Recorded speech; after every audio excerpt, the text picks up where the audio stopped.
Children, let us begin with the line by line explanation of the chapter Journey to the End of the Earth by Tishani Joshi. I am on page number 18 of your textbook, children. All of you must keep a pencil in your hand because there are many important words, phrases, and sentences that I would want you to mark and underline. Now, before we move on to the chapter, there is a note given by the author, children. If you want to know more about the planet's past, present, and future, the Antarctica is the place to go to. Bon voyage. Now, the author says that if one is interested in knowing the planets, that means Earth's, the past, the present, and the future, the best place to go and study is the Antarctica. And because she is taking us along with her on her journeys, she is wishing us a happy journey. So, bon voyage. Early this year, I found myself aboard a Russian research vessel, the academic Sholosky, heading towards the coldest, driest, windiest continent in the world, Antarctica. Please underline, children.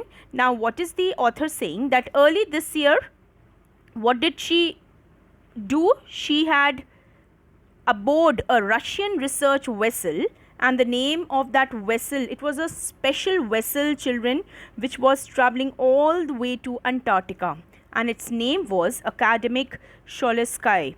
So please underline it. And it was heading towards the world's coldest, driest, and windiest continent, Antarctica. I told you that this is a travelogue and the narration is in first person because she is talking about her own experience. My journey began 13.09 degrees north of the equator in Madras.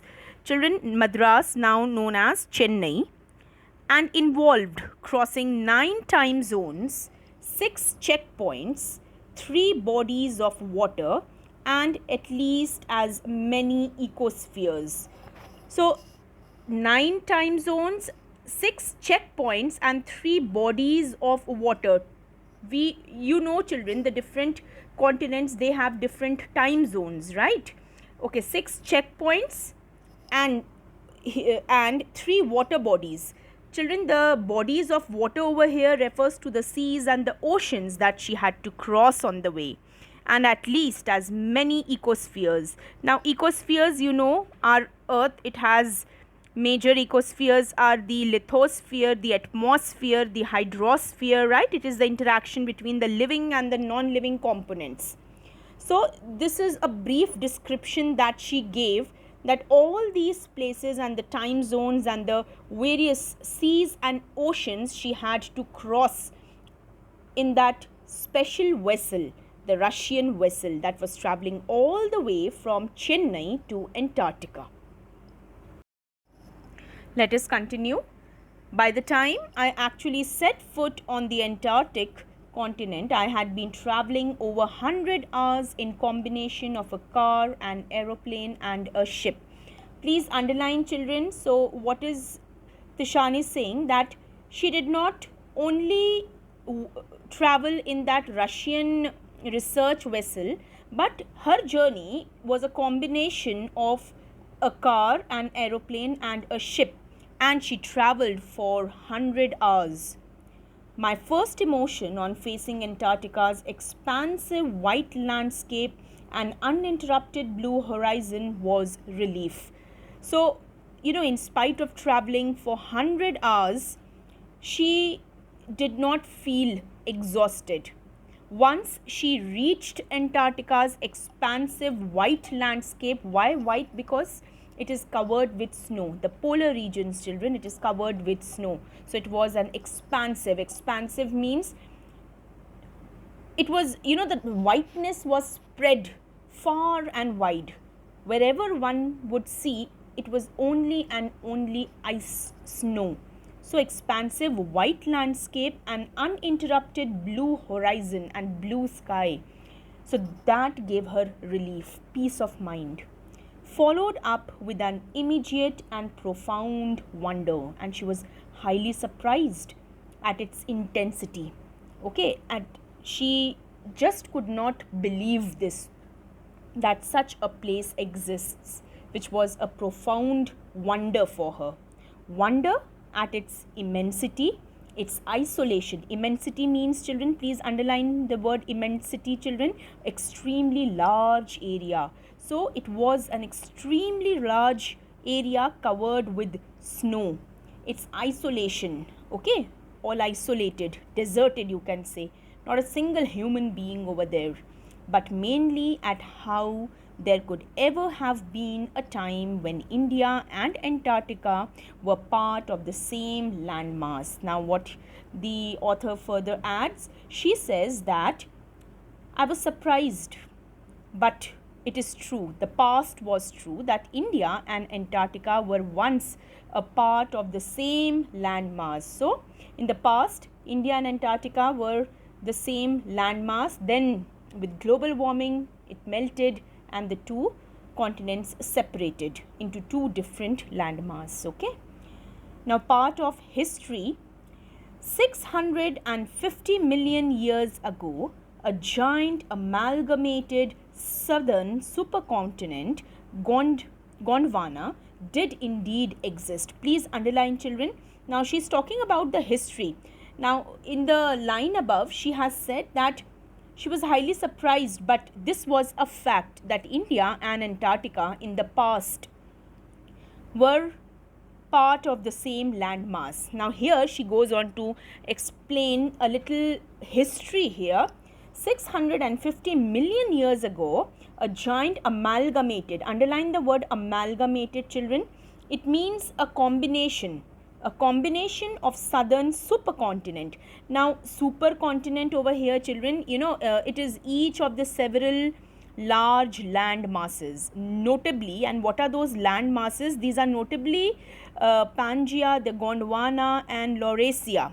They were thought to have divided, to have formed the present continents in the geological past. Okay, so these have now got divided and they now represent the continents in the geological. They represented their continents in the geological past. So they were constituted the supercontinent, did indeed exist. So this supercontinent in the past did exist, and it was an amalgamation of Gondwana, Laurasia and Pangaea. Did indeed exist, centered roughly around the present day Antarctica. And where were they? They were surrounding the present day Antarctica. Things were quite different then. Humans had not arrived on the global scene and the climate was much warmer, hosting a huge variety of flora and fauna. Now, what does the author say? That times were very different and things were very different from the present.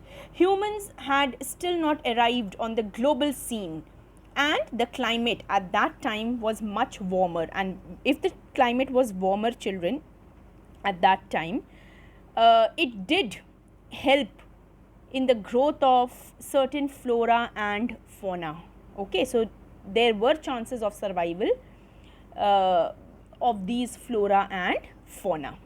Okay, so I have made you underline a few words here, children. Amalgamated, and please underline this sentence also in the history.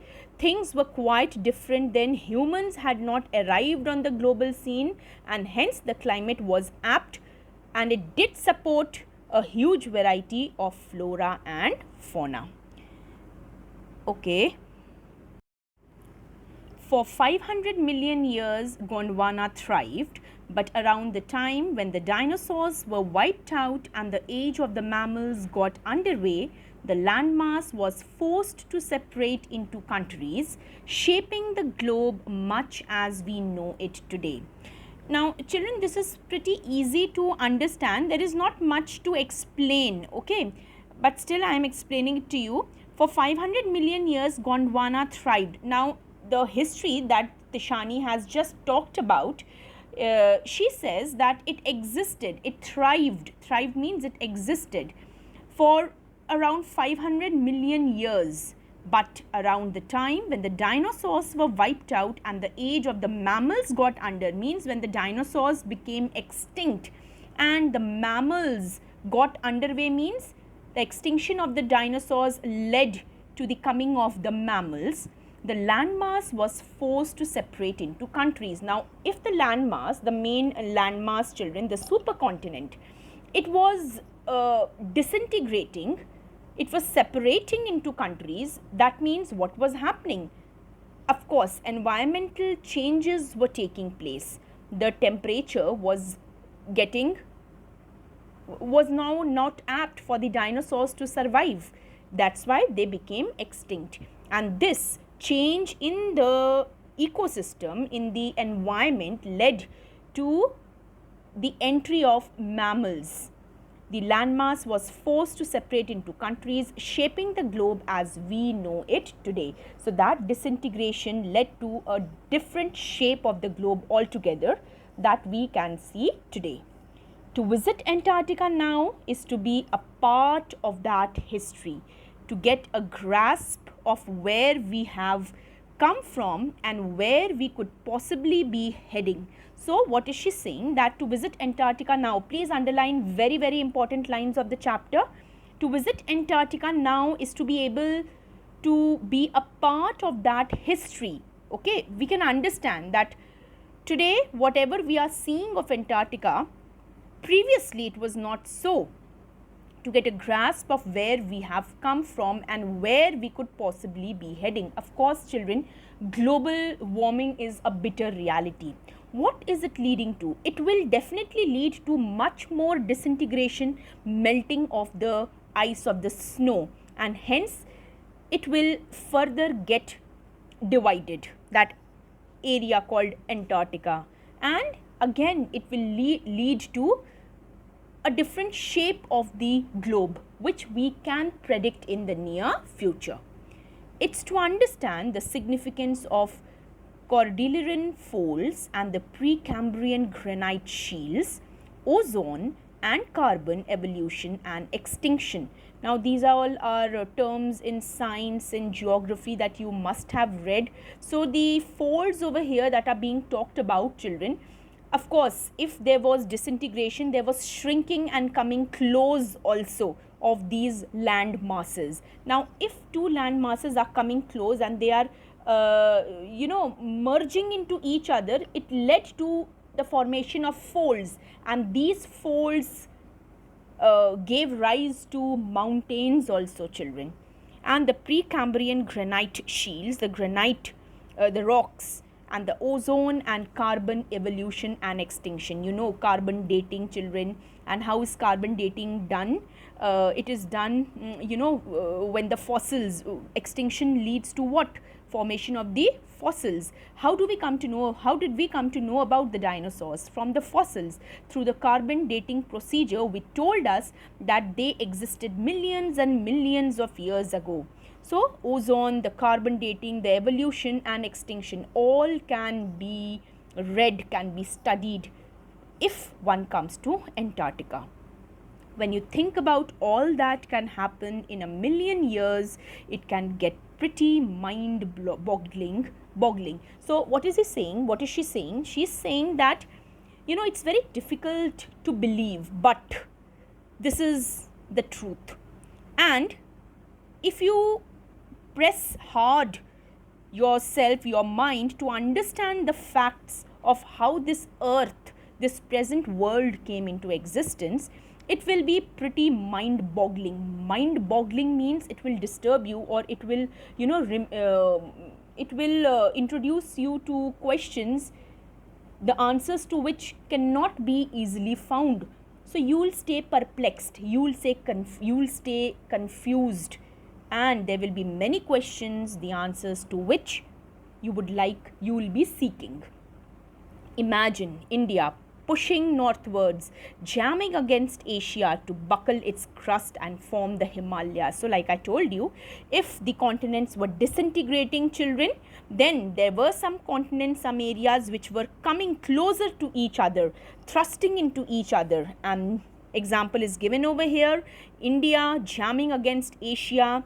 As a result, what the folds that were formed created the Himalayas. The South America drifting off to join North America, opening up the Drake Passage to create a cold circumpolar current, keeping Antarctica frigid, desolate, and at the bottom of the earth. So, this is how the changes had taken place. South America also drifting off to join North America, opening up the Drake Passage to create a cold circumpolar current.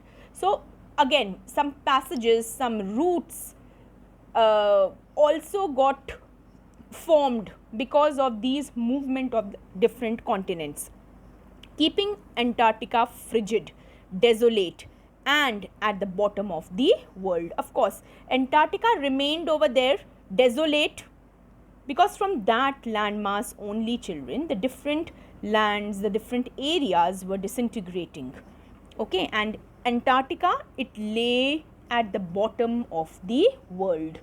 So, the polar regions, children, at the two ends, and hence it is considered as the bottom of the world. For a sun worshipping South Indian like myself, 2 weeks in a place where 90% of the earth's total ice volumes are stored is a chilling prospect. Okay, now we have read that she was from Chennai, right? So, she calls herself a sun worshipping South Indian like myself. 2 weeks in a place. South Indians, children, if you have noticed them, when they come to North India, they cannot withstand so much cold. Okay, so what is she saying? 2 weeks in a place where 90% of the earth's total ice volumes are stored is a chilling prospect. You know, a South Indian like me who belongs to a very warm place, that too of Asia, of India. Just imagine staying for 2 weeks where 90% of the earth's total ice volumes can be found. It's something, chilling.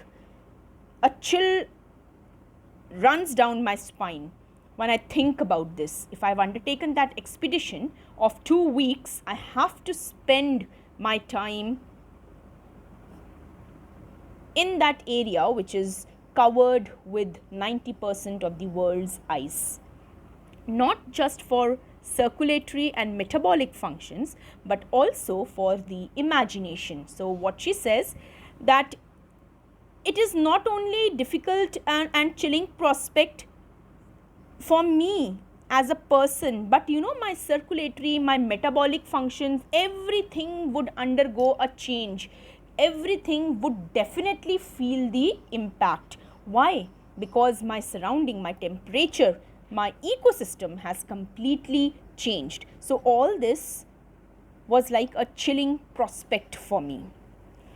Okay, children, I shall end the video lesson here only. It is not a very difficult chapter. If you will read it further, you will understand. And I have made you underline some important points, some important word meanings also I have given. Please go through this lecture, please go through this video lesson again, and I expect you to write down the words and their meaning in your notebook, children. Thank you, class.